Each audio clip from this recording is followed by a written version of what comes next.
Mina stared at the worn map in her hand, the creases dancing to the rhythm of her accelerating heartbeat. The wilderness of West Ireland was more deceptive than she had imagined. Each fir branch rose like a giant finger, blocking out the faint sunlight. She had been walking for hours, trying to find a way out of this green labyrinth, but all she could find was endless trees and a suffocating silence, occasionally broken by the sound of a strange whisper from the wind. Night was creeping in. The cold air pierced her bones, and despair crept up her throat. It was then, amidst the dense foliage, that Mina saw it, a strange, barely discernible structure, blending in with its surroundings. It was a bunker, made of old, moss-covered concrete, with a heavy steel door slightly ajar, inviting yet menacing. With no other choice, and with the slightest hope of shelter, Mina stepped inside. The scent of dampness and earth filled her senses. The room inside was pitch black, until a hoarse voice broke the silence. "Who's there?" Mina gasped, her heart pounding. The light from a flashlight from the corner of the room illuminated the face of a middle-aged woman with a tired but alert gaze. Behind her, the faint silhouettes of two others were visible. "My name is Mina," Mina replied, stammering. "I'm lost." The woman introduced herself as Madeline, and the other two were Daniel, a quiet young man, and Sierra, a woman with fearful eyes who seemed resigned to her situation. The three of them had been in this bunker for several weeks, trapped like herself. They explained that this bunker was the only safe place. "What do you mean safe?" Mina asked, confused. Madeline sighed heavily. "You'll find out. Soon." As dusk fell, the atmosphere inside the bunker became tense. Madeline checked the steel door, making sure it was locked tightly. Daniel lit an old, dim oil lamp, their only source of light. Madeline then turned to Mina, her eyes serious. "There are some rules here, Mina," she said in a low voice. "Rules of survival. First, never turn off the lights. Second, never try to go outside after sunset. And most importantly," Madeline paused, glancing at the thick bunker walls. "Never look at them." Mina felt goosebumps rise up her spine. "See who?"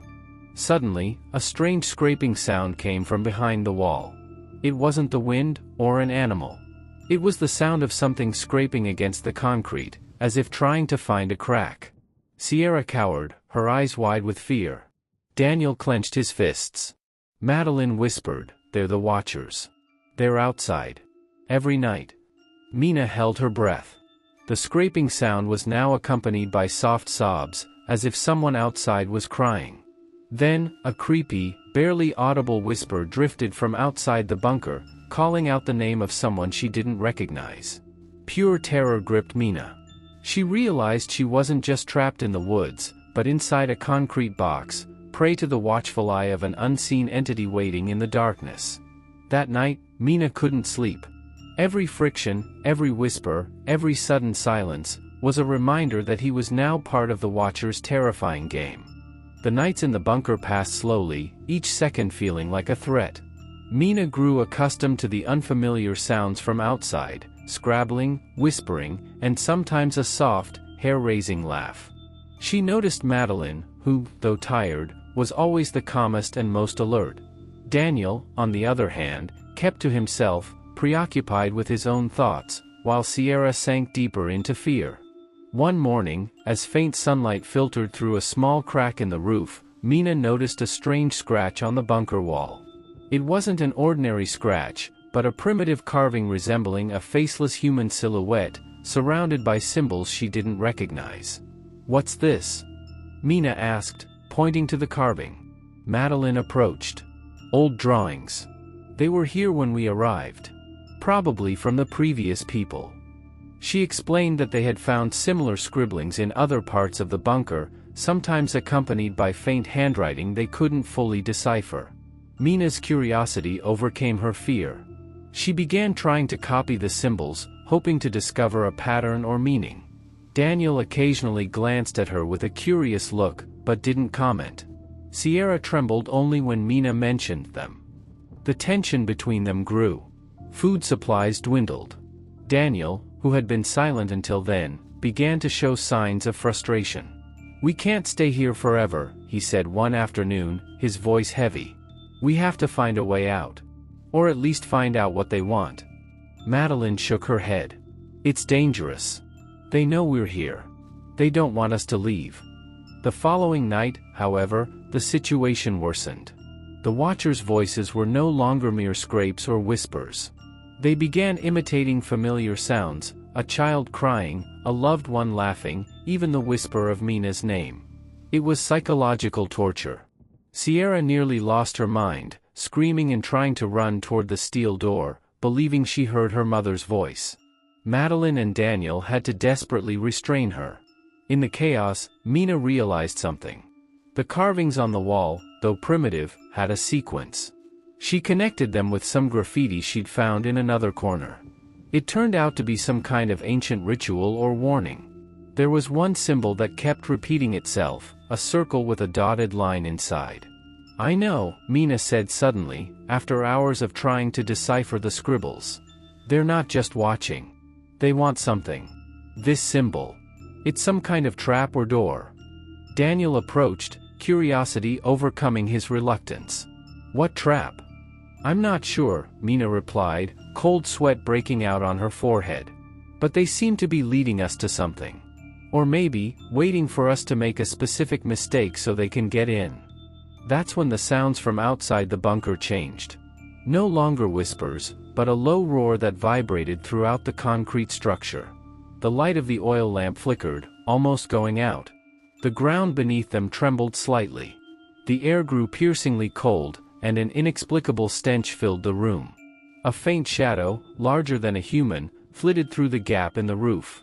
The watchers were no longer just watching, they were demanding.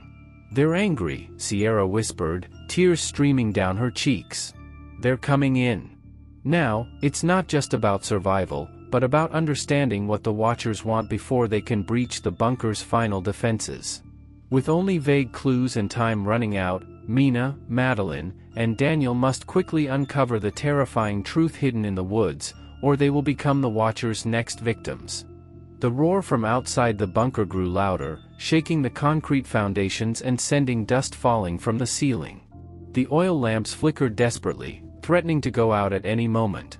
Mina, Madeline, and Daniel looked at each other, fear clear in their eyes, but also a burning determination. Sierra had fainted from shock. "This symbol," Mina pointed to a dotted circle carved into the wall. "It's not a trap, but a marker. They can't get in if we don't cross this line. Or, they can't take us." Madeline stared at her sharply. "Take? What do you mean?" "I found more graffiti behind the supply closet," Mina explained quickly, her voice trembling. "There are stories of tree people who lived in this forest thousands of years ago. They believed there was an entity living between dimensions, who could take the souls or essence of living beings if they stepped outside their protective circle. This bunker, this was their protective circle." Daniel interrupted, "So, the watchers aren't just watching, they want us out?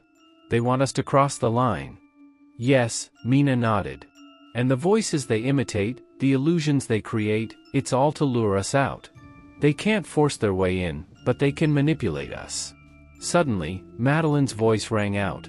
Not a human voice, but Madeline's distorted voice, calling out to Daniel in a desperate tone. Daniel staggered, his eyes fixed on the steel door. "Madeline? Are you out there?" "It wasn't me, Daniel." Madeline cried, trying to pull him away. "It was them." But Daniel was already too far away.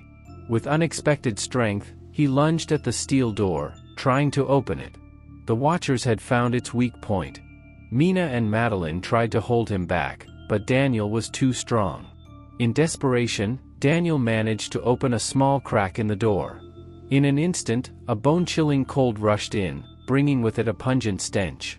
A pitch-black shadow, thin as smoke yet dense as night, shot through the gap. Daniel screamed, not a scream of fear, but a scream of terrible pain. His body began to shake violently, and his eyes turned white.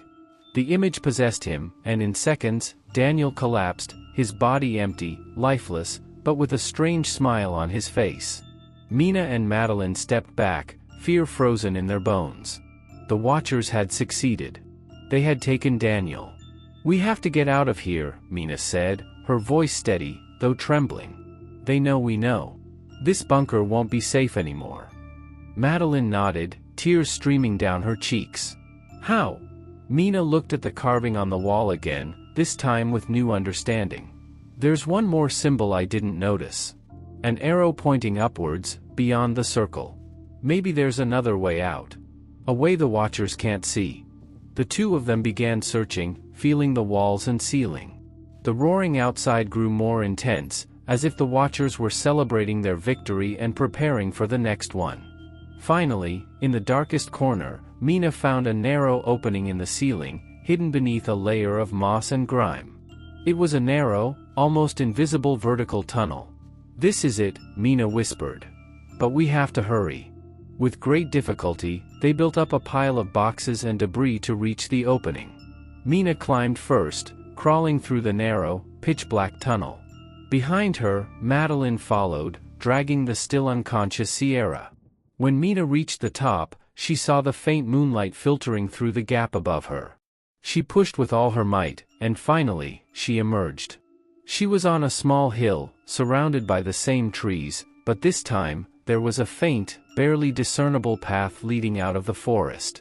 This was a path the watchers couldn't see, a path only those who understood the secrets of the ancient carvings could find. Madeline and Sierra made it out soon after. The three of them stood under the moon, panting, looking back at the bunker that now looked like a tomb.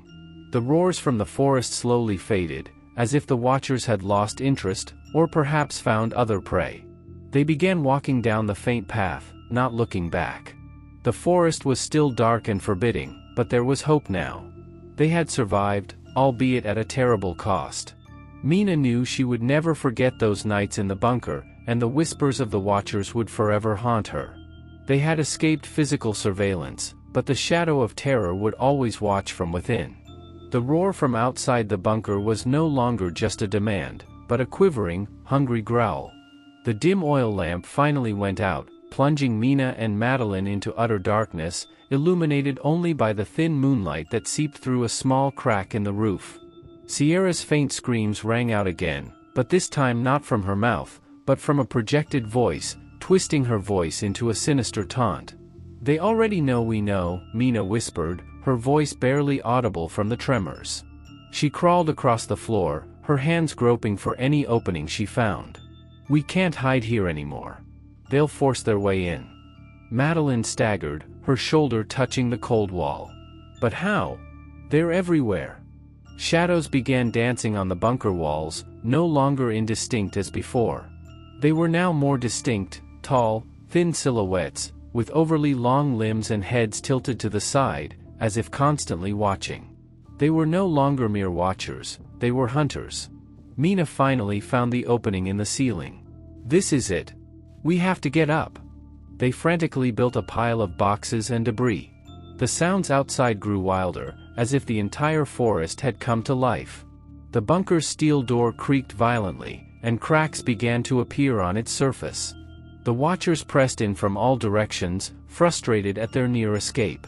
"You go first, Mina," Madeline urged, pushing Mina toward the gap. "I'll catch up with Sierra." Mina hesitated for a moment, but nodded. She crawled into the narrow tunnel, feeling every inch of her skin rub against the rough concrete. The smell of earth and moss assaulted her nostrils. Below, she could hear Madeline gasping for breath, struggling to lift Sierra. Suddenly, a loud crack sounded from below. The bunker door finally gave way. "Madeline!"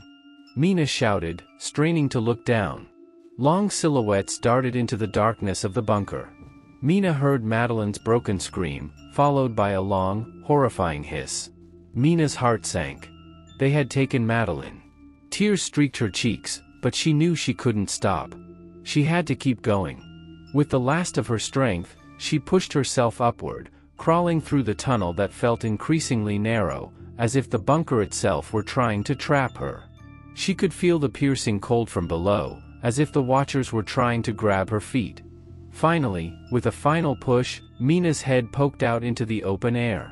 She was on a small hill, surrounded by dark trees under the thin moonlight. She gasped, taking deep breaths. Behind her, the tunnel was dark and empty. There was no sound, no Madeline, no Sierra. Only a suffocating silence, far more terrifying than any roar. Mina had escaped, but she was the only survivor. She stepped forward, her legs trembling, following the faint path she had found. The forest seemed just as eerie, but now the shadows of her victims followed her. Mina knew she had escaped the Watcher's physical grasp, but they had left a permanent imprint on her soul. He will forever carry the trauma of those nights in the bunker, and their whispers will continue to haunt him whenever he feels alone in the dark. He is saved, but is he truly free?